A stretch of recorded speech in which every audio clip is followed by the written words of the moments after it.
Are you as tired of travel content as I am? Stop, no. This is exactly what I mean. You've seen this 100, 1,000 times. And it is the reason why I almost started to hate travel content as a consumer and as a creator, because it is all fake. And I think you need to know that as a viewer, as a traveler, and as a creator, you need to know that it gets boring. Travel content gets incredibly boring after a while. I'm still thinking back to the days where travel content would take me to those magical places that I did not even think existed. And they don't. Not really.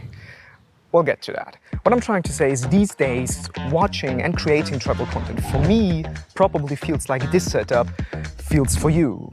No matter how you look at it, there's not much depth to it, and there's really only so much you can do around here.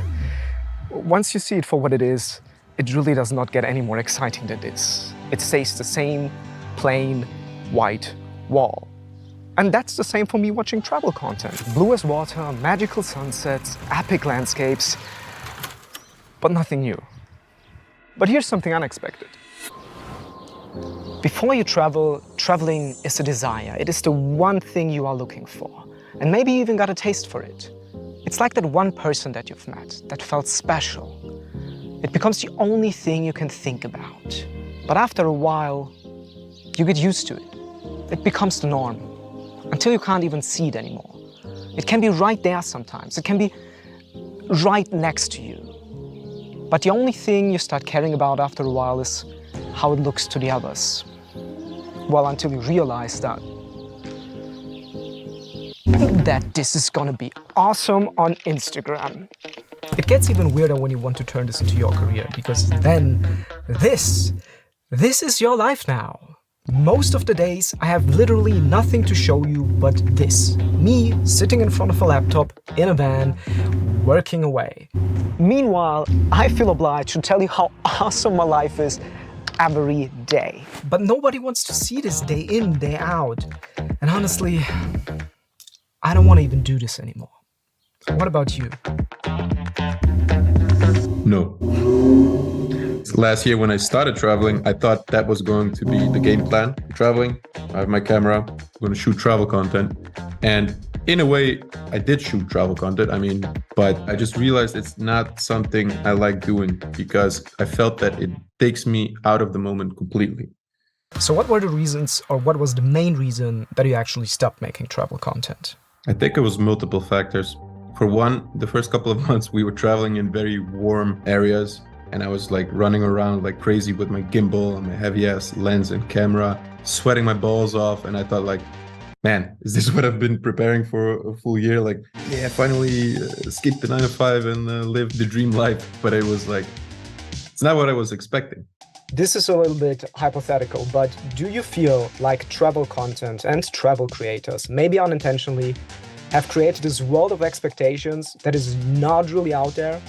Yeah, definitely. Because once I started following some of those travel influencers, man, in my head, it was like, wow, there's so many cool places to see. And it's like almost this dreamlike Avatar kind of world for us to explore. But once you're there, it's not as magical as they portray it to be. There's no sound effects. There's no drone shots. It's fucking hot. There's bugs. The color grading isn't as it is in the footage.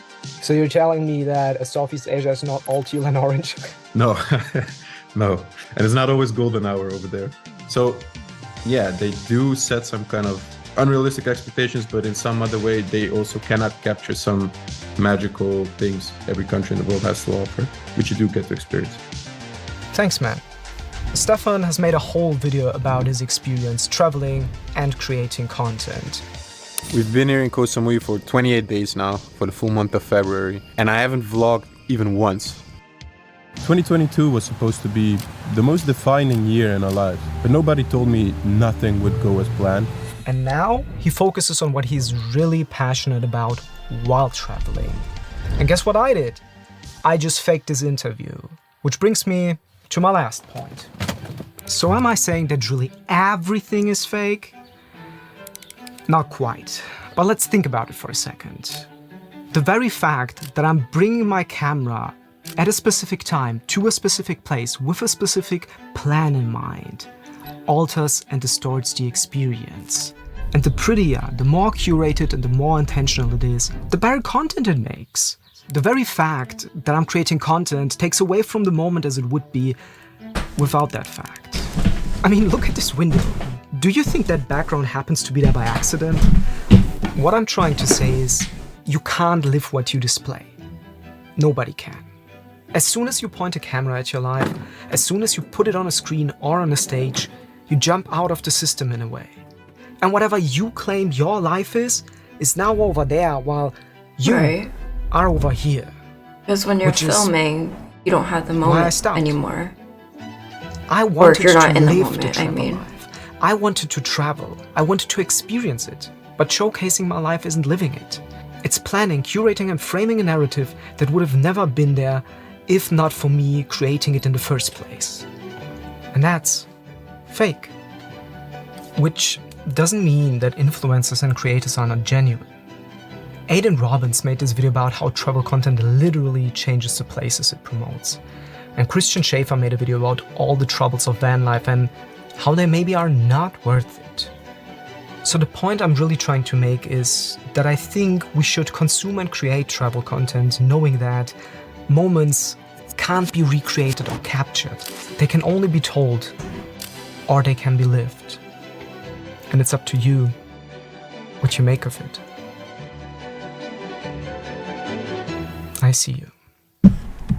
Okay, so bottom line is that travel content, it's not that it's fake, it's more like it's edited and processed, which we kind of already knew.